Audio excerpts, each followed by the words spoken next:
ফিজা আবরাজের থেকে ছাড়া পেয়ে জোরে জোরে শ্বাস টানে। আবরাজ বউয়ের মুখের দিকে তাকিয়ে আছে। ফিজা আজ যেন একটু বেশি বেসামাল হয়েছে। নিজের অনুভূতিরা ডানা ঝাপটাচ্ছে মনের মধ্যে। ওষ্ঠপুটে হাত ছুঁয়ে মাথা তুলে সামনে তাকালো।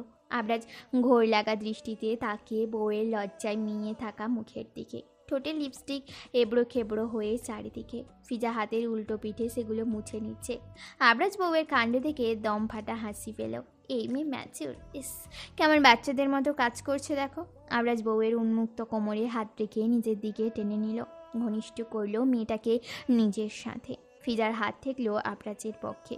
আবরাজের ব্লেজারের নিচে সাদা শার্টে 3টা বোতাম খোলা, যার ফলস্বরূপ বুকের আকর্ষণীয় অংশ স্পষ্ট। এক লোমহীন বক্ষ, অথচ দারুণ সুন্দর সেই স্থান।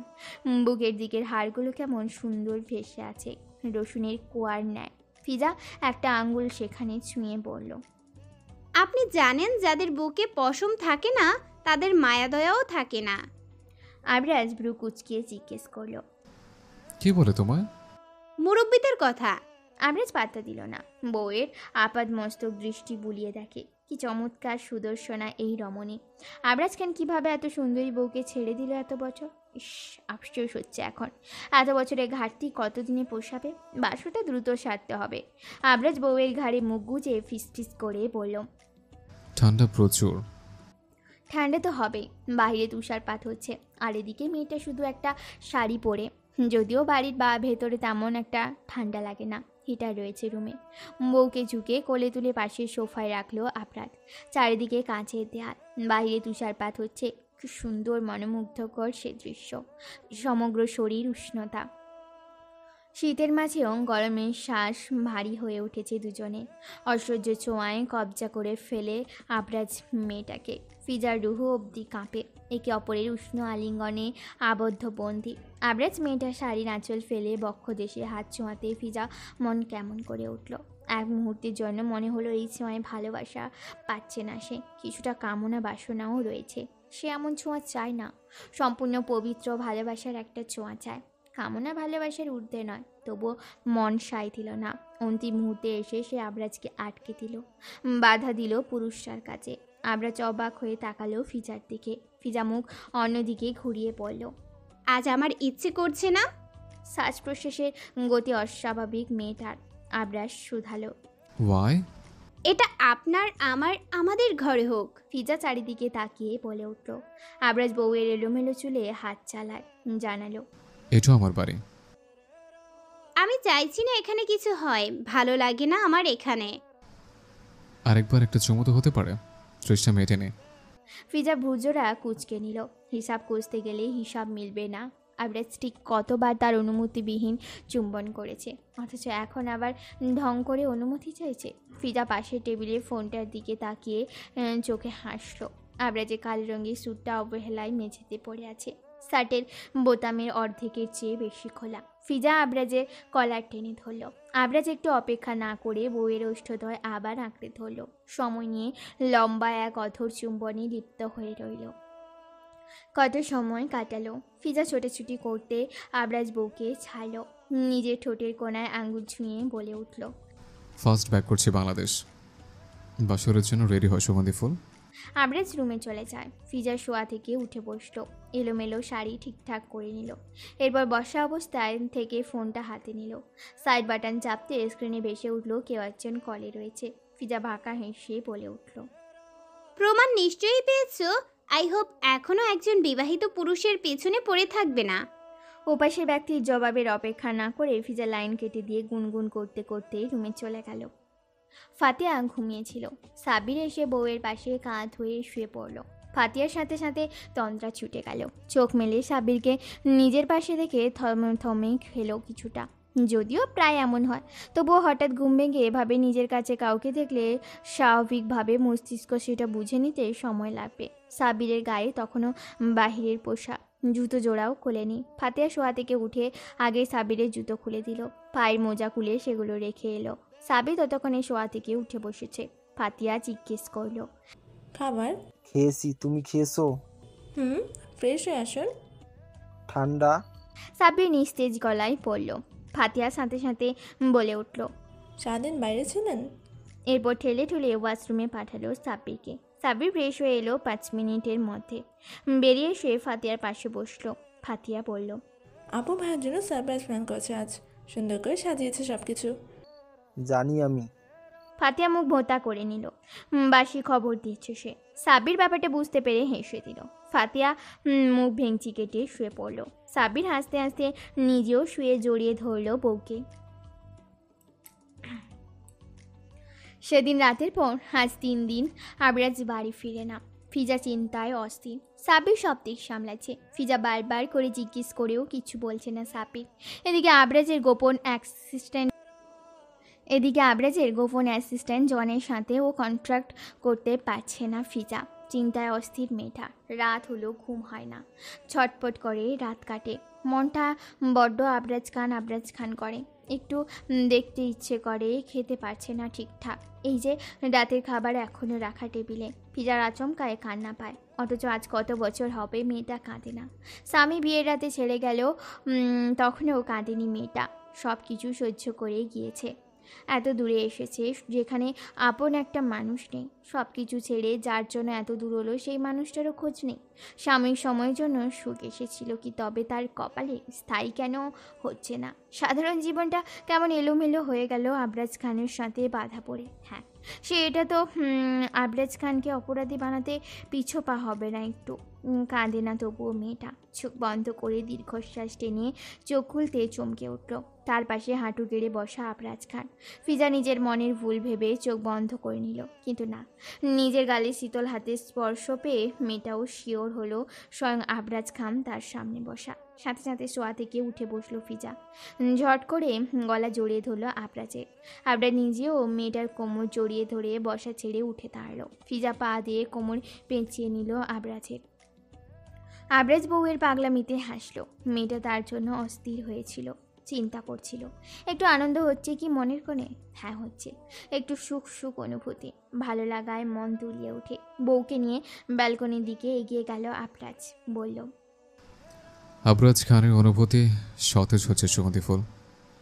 ফুলের সুবাস বুঝে আবরাজ খানের দৌড় করে দাঁড়িয়ে এবার। আবরাজ বউকে নিয়ে সোজা ব্যালকনিতে এলো। সেদিনের বেলুনগুলো রয়েছে। রাতের পরিবেশ বাইরে বেশ মনোমুগ্ধকর। কাঁচের দেওয়ালের ওপাশে তুষারপাত নজর পড়ে না। দম্পতির আবরাজ বউ নিয়ে সোফায় বসলো। ফিজা নিজেকে কতক্ষণ সামলে নিয়েছে। কোথায় আছে এই মুহূর্তে, কি ঘটছে মস্তিষ্ক জানান দিতে মেয়েটা দ্রুত সরে যেতে চাইল। আবরাজ ঘাড় নেড়ে বলে উঠল, ডোন্ট প্যানিক। এই মুহূর্তে আমি তোমার ছাড়ছি না সুগন্ধি ফুল। আপনি কোথায় ছিলেন 3 দিন?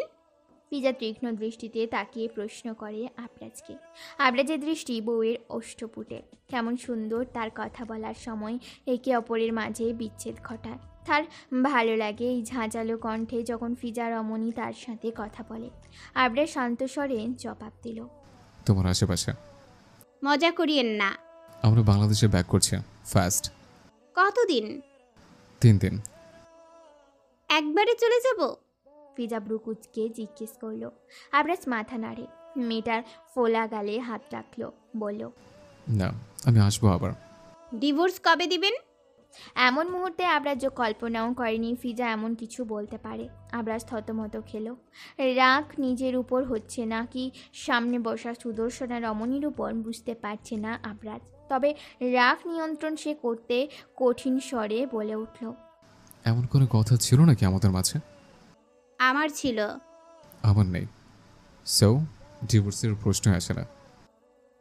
মোর যেন মিনিটে মিনিটে চেঞ্জ হয়ে আবরাজ খানের। ফিজা অবাক হলো। এই 1 মিনিট সময় আগেও পুরুষটার কণ্ঠে ছিল রুষ্ট, অথচ এখন আবার বদলে গিয়েছে। ফিজা গম্ভীর স্বরে বলল, সব আপনার মর্জি অনুযায়ী হবে না। ইয়েস, সব আমার মর্জি অনুযায়ী হবে মাই ডিয়ার সুগন্ধি ফুল। ঘোর লাগা দৃষ্টিতে তাকিয়ে বলে আবরাজ।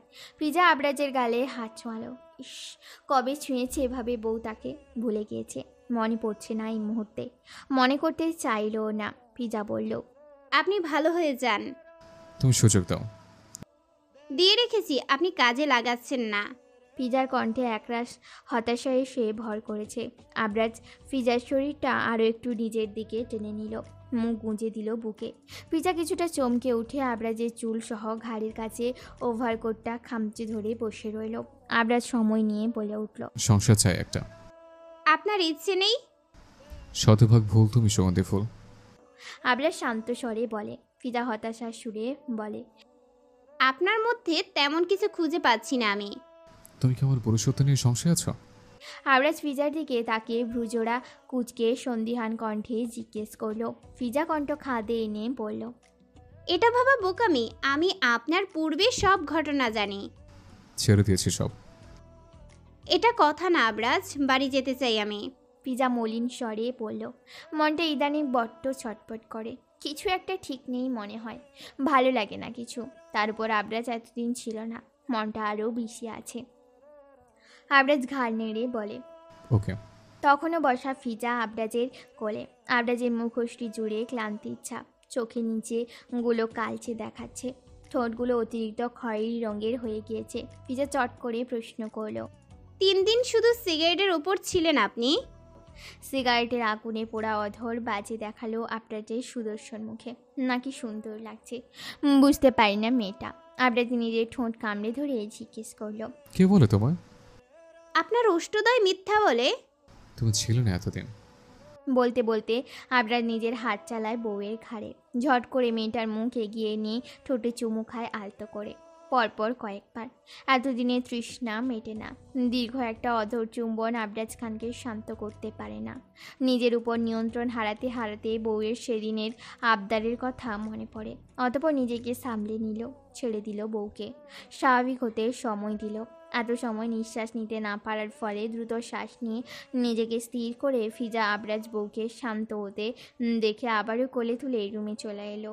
ফ্রেশ হলো না, খেলো না, বাইরের পোশাক পরিবর্তন করে না। বিছানায় শুয়ে বউকে নিজের পাশে শুয়ে জড়িয়ে ধরল। চোখ বন্ধ করে ঘুমু ঘুমু স্বরে পড়ল, ঘুমিয়ে পড়ো, আমার ঘুম পাচ্ছে, সকালে কথা বলবো আমরা।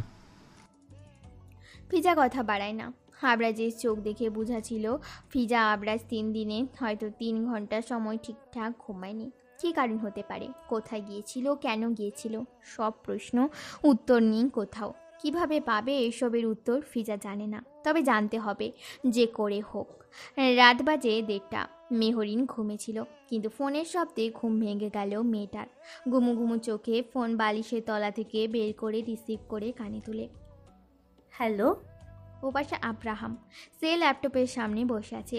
কাল একটা প্রেজেন্টেশন আছে, এটার প্রস্তুতি করছিল। যদিও এটার দায়িত্বটা মেহরিনের। মেহরিন তেমন কাজটা নিজের আয়ত্তে আনতে পারেনি পুরোপুরি, সেই জন্য আব্রাহাম করে সাহায্য করেছে মেয়েটাকে। কেন করেছে, কী কারণে করেছে সে নিজেও জানে না। শুধু কি ফিজার কথা ভেবে করে দিচ্ছে? হতে পারে। যদিও ফিজা তাকে কখনো বলেনি আমার বোনের খেয়াল রাখো, তবু আব্রাহাম কেন জানি বারবার ফিজা ভেবে মেহরিনকে সাহায্য করে যাচ্ছে। সে জানে না, তবে মেহরিনের এক্সাম আছে এটা বলে নিজেকে শান্ত করলো। এত সময় কোনো উত্তর না পেয়ে মেহরিন আবারও বলল, কে বলছেন? আব্রাহাম খান। গরু গম্ভীর কণ্ঠে মেহরিন ধপ করে চোখ মেলে শোয়া থেকে উঠে বসলো। কাল তার একটা এক্সাম আছে, পড়ছিল সে। পাশে খাতা মচমচ করে। আব্রাহামের কণ্ঠ আগের ন্যায় রেখে জিজ্ঞেস করলো, এক্সাম আপনার? হেল্প করছি আমি, আর আপনি ঘুমিয়ে পড়েছেন। What the hell is this Mehrin Siddiqui? Mehrin কাঁচা ঘুম ভেঙে যাওয়ার ফলে কিছু বলার মতো অবস্থায় নেই। যদিও মেহরিন বরাবর চুপচাপ, মুখে মুখে কথা বলার অভ্যাস মেয়েটার নেই। আব্রাহাম গম্ভীর স্বরে আদেশ দিল, আমাকে কল দিয়ে হেল্প করবে? আমি কাজ করছি, তুমি দেখো প্রতিবার আমি হেল্প করব না। মেহরিন কিছু বলার আগে কলটা কেটে দিল আব্রাহাম। এরপর ভিডিও কল দিল। মেহরিন গায়ে ওড়না জড়িয়ে নিল, মাথায় ভালো করে ঘোমটা টেনে কল রিসিভ করলো। এমনিতে মেহরিন নাদুস নুদুস, ঘুম থেকে ওঠার ফলে গাল আরও নাদুস নুদুস দেখাচ্ছে। আব্রাহাম হয়তো কয়েক সেকেন্ডের জন্য ঘরে চলে গিয়েছিল, তবে পরপর নিজেকে সামলে নিল। স্ক্রিন রেকর্ড অন করলো। মেহরিন নিজেও ক্যামেরা অফ করে দিয়েছে ততক্ষণে। আব্রাহাম কাজ করতে করতে বুঝিয়ে দিতে লাগলো, আর মেহরিন ঘুমে ঢুলতে ঢুলতে আব্রাহামের বকবকানি শুনতে লাগলো। তুমি ঘুমিয়ে থাকলে আমার লোভ হয়। আমি কি তোমার জন্য লোভী হয়ে যাচ্ছি সুগন্ধি ফুল? মাত্র ঘুম থেকে উঠেছে ফিজা, আর হঠাৎ আবরাজের কথায় সাথে সাথে ভ্রু কুচকে নিল। ফিজার মুড পুরো মোটামুটি ফুরফুরে আছে। কারণটা কি জানে না, তবে দুষ্টুমি করে বলল। আপনি লোভী, নারী লোভী। ফিজা কথাটা শেষ করার সঙ্গে সঙ্গে আবরাজ ঝট করে ফিজাকে নিজে উপরে তুলে নিল। ফিজা কিছুটা অপ্রস্তুত হয়ে আবরাজের সার জড়িয়ে ধরে। গতকাল রাতে তো ফ্রেশ হয়নি আবরাজ। ফিজা আবরাজের উন্মুক্ত বুকের দিকে তাকিয়ে সেকেন্ড সময় ব্যবধানে আবরাজের মুখের দিকে তাকালো। আবরাজ ফিজার চোখের দিকে তাকিয়ে বলে উঠল, রং। নারী না, নারী না, শুধু তোমার জন্য লোভ হয়। আবরাজের কথায় গড়ল কি ফিজা? কে জানে। মাথা নিচু করে মুচকি হাসলো মেয়েটা। তখন থেকে ফোন বাজলো, আবরাজের ফোন। ফিজা যেহেতু আবরাজের ওপর ছিল, সেক্ষেত্রে ফোনের স্ক্রিনে ফিজার দৃষ্টি আগে পড়লো। তৎক্ষণাৎ মুখের আদল পরিবর্তন হলো মেয়েটার। চোয়াল শক্ত করে ফোনটা হাতে নিয়ে কল রিসিভ করলো। যেহেতু দুজন কাছাকাছি রয়েছে, ফোনটা ফিজা কানে না ধরে হাতে নিয়ে দুজনের মুখের সামনে রাখলো। ওপাশ থেকে তৃণার কণ্ঠস্বর ভেসে এলো, সুইটহার্ট, আই মিস ইউ। তুমি কখন আসবে আবার? আবরাজ বিরক্ত হলো। ফিজা হতবম্ব হয়ে তাকিয়ে রইল আবরাজের মুখের দিকে। কাকে বিশ্বাস করা উচিত? আবরাজের বিরক্তিকর চেহারা বলে দিচ্ছে সে তৃণার কথায় বিরক্ত, আর তৃণা যা বলছে সে সব কি। ফিজা আবরাজ খানকে বিশ্বাস করলো। রাগান্বিত স্বরে বলে উঠল, বেহায় মেয়ে মানুষ, একদম উল্টাপাল্টা বলবে না। বলে কল কেটে দিল ফিজা। আবরাজ ফ্যাল ফ্যাল করে তাকিয়ে রইল ফিজার মুখের দিকে। অবিশ্বাস্য কণ্ঠে জানতে চাইল, তুমি বিশ্বাস করো আমায়? দামটা রাখবেন, আমি আশাবাদী। আবরাজ ফিজাকে শক্ত করে জড়িয়ে ধরে গলায় মুখ মুছে দিল। সেখানে বৃষ্টির ন্যায় টুপটাপ চুমুতে ভরিয়ে দেয়। সে মেয়েটার মায়ে আটকে যাচ্ছে। বাঁচার ইচ্ছে প্রবল হচ্ছে, তবে মনে সংশয় কিছু একটা নিয়ে থেকেই যায়। আমি যে বাসায় ছিলাম না, তখন তো শাড়ি পরেছিলে। আবরাজ গম্ভীর স্বরে বলল। ফিজা আচমকায় এমন কথা শুনে চমকে উঠল, হাত থামে। কাপড় ভাঁজ করছিল সে। আবরাজের কথা শুনে ফিজা চমকেছে, তেমন অবাক হয়েছে। সাথে তৎক্ষণাৎ মনে প্রশ্ন এলো, সে শাড়ি পরেছিল এটা কিভাবে জানলো আবরাজ? ফিজা উল্টো ঘুরে আবরাজের মুখোমুখি দাঁড়ালো। আবরাজ সোফায় বসে আছে, দৃষ্টি তার ল্যাপটপের স্ক্রিনে। ভাবসাব দেখে মনে হচ্ছে না এমন একটা প্রশ্ন এইমাত্র এই পুরুষ করেছে। ফিজা তীক্ষ্ণ দৃষ্টিতে তাকিয়ে বোঝার চেষ্টা করলো আদৌ পুরুষটার মনোযোগ কোথায়। তবু মনের প্রশ্নটা ঠিকই ঠোঁট নেড়ে বলে উঠল, পড়েছিলাম প্রথম দিন। আপনি বাসায় আসেননি, তাহলে আপনি কি করে জানলেন আমি শাড়ি পরেছিলাম? আবরাজ এবার চোখ তুলে ফিজার দিকে স্ত্রীর দৃষ্টিতে তাকালো। মেয়েটা বড্ড প্রশ্ন করে। সব প্রশ্নের বিপরীতে প্রশ্ন, আর কথার বিপরীতে কথা রেডি থাকে। কোনো প্রশ্নেই সোজা সাপটা উত্তর দেয় না। আবরাজ বলল, আমার জন্য পরেছিলে? ইচ্ছে হয়েছিল। ফিজা এদিক সেদিক তাকিয়ে জবাব দিল। আবরাজ ফিজার দিকে তাকিয়ে হাসে, বলল, আমার জন্যই হয়েছিল। নিজেকে স্পেশাল কেউ ভাবার প্রয়োজন নেই। আবরাজের হাসি দেখে ফিজার অস্থির লাগছে। কোনো রকম জবাব দিল। আবরাজ দৃষ্টি স্থির থেকে কনফিডেন্সের সঙ্গে বলে, আমি স্পেশাল। সবার কাছে হতে পারেন, আমার কাছে না। তোমার কাছেও। কথা ঘোরাচ্ছেন আপনি। ফিজা শক্ত কণ্ঠে বলে। আবরাজ সাথে সাথে বলল, ফাতিহা বলেছিল।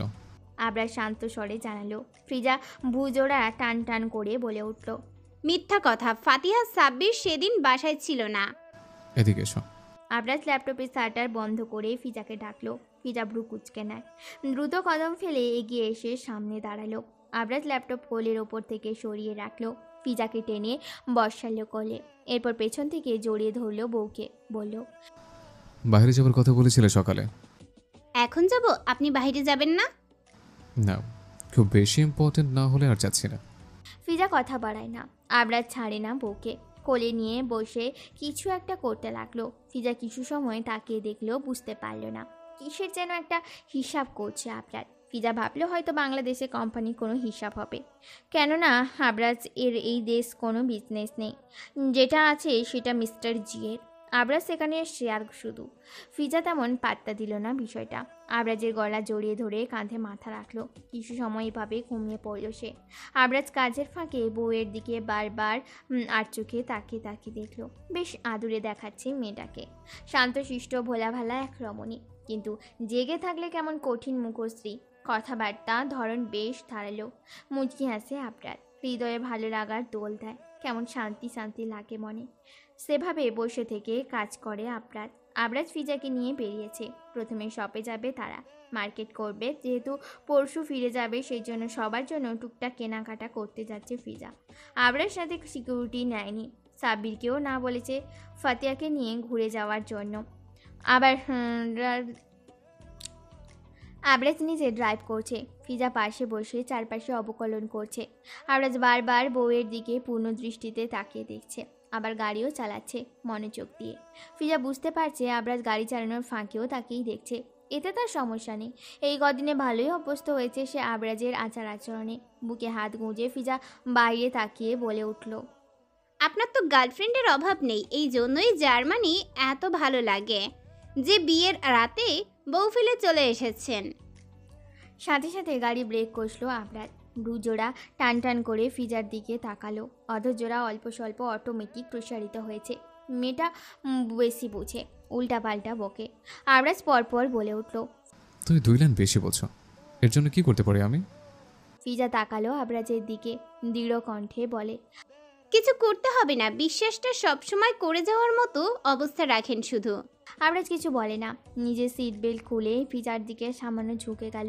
2 দিকে হাত বাড়িয়ে গলায় পেঁচিয়ে রাখা শালটা তুলে মাথায় দিয়ে দিল। ফিজা ভেবেছিল আবরাজ হয়তো অন্য কোনো মতলব নিয়ে এগিয়ে আসছে, সেই জন্য চোখ বন্ধ করে মুখ ঘুরিয়ে নিতে যাচ্ছিল। আবরাজ তা হাতে নিল না, থুতনিতে হাত রেখে মুখটা নিজের দিকে করে কপালে চুমু খেলো। ফিজা চোখ বন্ধ করে অনুভব করলো সেই আদুরে মাখা ভালোবাসার স্পর্শ। এই প্রথম ফিজার আবরাজের ছোঁয়ায় অদ্ভুত অনুভূতি সৃষ্টি হলো মনে। ভালো লাগলো স্বামীর এই কাজ। চোখ বন্ধ করে ফিজা যখন অন্য জগতে অনুভূতি নিয়ে আলোচনা করতে ব্যস্ত, তখন কানে এলো আবরাজের রসাত্মক স্বর, মাইন্ড চেঞ্জ করে সুগন্ধি ফুল। সারাক্ষণ তো এগিয়ে এলে বাজে উদ্দেশ্য নিয়ে আসে। ফিজা ফোঁস করে নিঃশ্বাস ফেলে পড়ল। আবরাজ চুল হাতে নিয়ে পেছনের দিকে ঠেলে দেয়। লুকিং গ্লাসে ফিজার দিকে তাকিয়ে নিজের চুল ঠিক করে পড়ল। এভাবে লজ্জা দিতে নেই বউ। ফিজা আশেপাশে তাকায়, একটা শপ দেখা যাচ্ছে। ফিজা বুঝতে পারে আবরাজ গাড়ি তাহলে এখানে পার্কিং করবে, তাই গাড়ি থেকে নেমে দাঁড়ালো। আবরাজ চাবি নিয়ে গাড়ি থেকে বেরিয়ে গাড়ি লক করে ফিজাকে নিয়ে শপের দিকে এগিয়ে গেল। তুমি ফিরবে না আবরাজ? মিস্টার জি প্রশ্ন করলো। ওনার 2 পাশে দাঁড়িয়ে আছে 2জন গার্ড। আবরাজ ফোনে স্ক্রোল করছে আর সেবার থেকে জবাব দিল, বউ ফেলে আসা সম্ভব নয়। বিয়ে করো তুই নাকি? সব দিয়ে দেব, আজীবন পায়ের উপর পা তুলে বসে খেতে পারবে। আকুল গলায় বললেন মিস্টার জি। সাবির ফ্যাল করে তাকিয়ে থাকে। মানুষ কতটা শয়তান হয়েও ভালো মানুষের মুখোশ পরে থাকে সেটা মিস্টার জিকে না দেখলে সাবির জানতেই পারতো না। আবরাজ মিস্টার জি এর কথায় বিপরীতে বলে উঠল, এখন কি আমি শুয়ে খাচ্ছি মিস্টার জি? জার্মানিতে রাজত্ব করা মুখের কথা নয়। আপনার মেয়েকে আবার ডক্টর দেখান, রাত বেরোতে আমাকে ডিস্টার্ব করছে, আমার বউ বিরক্ত এতে। আবরাজ গম্ভীর স্বরে বলল। মিস্টার জি তৎক্ষণাৎ ভ্রু উঁচিয়ে জিজ্ঞেস করলো, বলে দেব ফিজাকে সব? ট্রাই করতে পারেন, আমায় বিশ্বাস করে আমার বউ। রাত বাজে 3টা। মিস্টার জি খবর পেয়েছে আবরাজ আর ওনার সাথে কাজ করবে না। গতকাল আবরাজ এটা ওনাকে ইমেল করে জানিয়েছে। জরুরি কাজে তিনি শহরের বাইরে ছিল। আবরাজ দেশে ফিরে যাচ্ছে শুনে তিনি হন্তদন্ত হয়ে ছুটে এসেছে, কিন্তু মনে হচ্ছে এত কিছু করেও কোনো লাভ হচ্ছে না। আবরাজের হাত থেকেই বেরিয়ে গেল, তবুও তিনি অনুরোধ করল, তুমি ছাড়তে পারবে না এই কাজ, তোমার রক্তে মিশিয়ে আছে এটা। খুন তো ছাড়তেই হবে, প্রয়োজনে সারাক্ষণ বউয়ের আঁচল ধরে থাকবো। আবরাজ অ্যাশট্রেতে সিগারেটের শেষ অংশ গুঁজে দিয়ে বলল। মিস্টার জি আর কি করবে, বাধ্য হয়ে নিজের গার্ডদের নিয়ে বেরিয়ে গেল গ্যারেজ থেকে। সাব্বির পাশে দাঁড়িয়ে আছে। আবরাজ গাড়ির ডিকির ওপর বসে আছে। উদাস কণ্ঠে আবরাজ বলে উঠল, নারী জিনিসটা অদ্ভুত। তোমার অগোছালো জীবন যেমন গুছিয়ে দিতে পারে, তেমন গোছালো জীবন এলোমেলো করতেও সক্ষম এরা। আপনার কোনটা স্যার? সাব্বির বেশ কৌতূহল নিয়ে জিজ্ঞেস করলো। সে বুঝেনি এমন নয়, তবুও স্যারের মুখ থেকে শুনতে চাইছে, কিংবা তার ভালো লাগবে। আবরাজ মেকি রাগ দেখিয়ে বলল, এলোমেলো তো করে দিলে সব, এখন আমি নিজে ওর জন্য এলোমেলো হয়ে গেছে। লাস্ট কথাটা মিনমিন করে বলে লাফিয়ে নামে ডিকি থেকে। এরপর লম্বা লম্বা কদম ফেলে বেরিয়ে এলো। পেছনে সাব্বির এলো। বাড়িতে প্রবেশ করে যে যার রুমে চলে গেল। আবরাজ রুমে এসে দেখলো ফিজা তখনও ঘুমিয়ে আছে। আবরাজ ডাকলো না, পাশে গিয়ে চুপচাপ নিজেও শুয়ে পড়ল। এরপর আলগোছে জড়িয়ে ধরে বউকে। সিগারেটের গন্ধ খুবই বাজে। ঘুমের মধ্যেও ফিজা কাশতে লাগলো। আবরাজ তাজ্জব বনে গেল। দ্রুত শোয়া থেকে উঠে বসলো সে। লাইট অন করলো। ততক্ষণে ফিজাও ঘুম থেকে উঠে পড়েছে। আবরাজ সাইড টেবিল থেকে পানির গ্লাস নিয়ে ফিজাকে খাইয়ে দিল। যান শাওয়ার নিন। ফিজা নাক চেপে ধরে বলল। আবরাজ অবাক হলো। দৃষ্টি অন্যদিকে ঘুরিয়ে মিনমিন করে বলল, অনেক রাত তো বউ। তাহলে ব্যালকনিতে যান, নয়তো অন্য রুমে যান। এভাবে বলে না সুগন্ধি ফুল, তোমাকে ছাড়া আমার ঘুম আসে না। আবরাজ বউকে জড়িয়ে ধরার জন্য 2 হাত প্রসারিত করে এগিয়ে এলো, কিন্তু ফিজা দূরে সরে বসলো। আঙুল উঁচিয়ে শাসানোর স্বরে বলল, একদম ঢং করবেন না। আবরাজ গম্ভীর করে নিল মুখ। গম্ভীর স্বরে বলল, মিসেস আবরাজ খান, সবসময় চুমু করার একটা পারমিশন দিয়ে দাও, তাহলে সিগারেট ছেড়ে দেবো। আপনার ঠোঁটে চুমু খাওয়া আর সিগারেটকে চুমু খাওয়া এক। সিগারেটকে খেতে হবে না, আমার ঠোঁটে খাও। আবরাজ নিজের মুখ এগিয়ে দিয়ে পড়ল। ফিজা মুখ অন্যদিকে ঘুরিয়ে নিল। আবরাজ বউয়ের দিকে আরও একটু এগিয়ে গেল। আপাতত কিছুটা কমেছে গন্ধ। আবরাজ বউয়ের থুতনিতে ডান হাতে তর্জনী আঙ্গুল ঠেকালো। নিজের দিকে ঘুরিয়ে ঠোঁটের দিকে তাকিয়ে থেকে ঠোঁট নেড়ে আওড়ালো। I want a kiss right now. গন্ধ। ফিজার কিছু বলার সুযোগ পেল না। আবরাজ বউয়ের ঠোঁট তার আগেই বন্ধ করে দিল। পাগল করা সেই ছোঁয়ায় আবার ছুঁয়ে দিল মেয়েটাকে। ফিজা চোখ পিটপিট করে শুধু আবরাজের মাতাল করা সেই চাহনিতে নিজের জন্য ভালোবাসা খুঁজতে ব্যস্ত হলো। ভালোবাসে তাকে এই পুরুষ, নাকি শুধু মোহ, ভালো লাগা কিংবা যে তেমন কিছু কি ফিজা জানে না। জানতে ইচ্ছে করে খুব। স্বামীর ভালোবাসা পাওয়ার লোভ তার দিন দিন বেড়েই চলেছে যেন। আপনি এগুলো কোত্থেকে কখন নিলেন আবরাজ? আমি দেখিনি। ফিজা বিস্ময় নিয়ে বলে উঠল। আবরাজ শান্ত স্বরে বলল, এগুলো অনলাইন থেকে নিয়েছে। আবরাজ বউয়ের দিকে তাকিয়ে আছে। ফিজা সবগুলো শাড়ি নেড়ে চেড়ে দেখছে। 12টা শাড়ি আছে এখানে, সবগুলো এক্সক্লুসিভ। ফিজা জানে এগুলো অতিরিক্ত প্রাইস, এতে তার সমস্যা নেই। শাড়ি তার ভালো লাগে। আবরাজকে গতকাল মার্কেটে গিয়ে কথায় কথায় বলেছিল এটা। যদিও ফিজা কোথাও ভালো মানের শাড়ি খুঁজে পায়নি। যা পাচ্ছিল সেগুলো নিজের মন মতো হচ্ছিল না। অগত্যা ফিরে আসতে হয়েছিল শাড়ি ছাড়াই। বাংলাদেশ থেকে যেগুলো নিয়ে এসেছিল সেগুলো পরা হয়েছে 2-1 বার করে। ভেবেছিল ফিরে গিয়ে আবার নিবে নতুন করে। ফিজার শাড়ি জিনিসটা সবসময় না পরলে এটা তার ভালো লাগে সংগ্রহ করে সে আনন্দ নিয়ে, কিন্তু ভাবেনি আবরাজ তাকে শাড়ি দিবে, তাও এতগুলো পছন্দের জিনিস পেলে কার না ভালো লাগে। ফিজারও ভালো লাগছে। উৎসাহ নিয়ে মেয়েটা সবগুলো শাড়ি নিজের গায়ের ওপর বিছিয়ে আয়নার সামনে দাঁড়িয়ে দেখে যাচ্ছে। আবরাজ বউয়ের ঠিক পেছনে দাঁড়িয়ে আছে।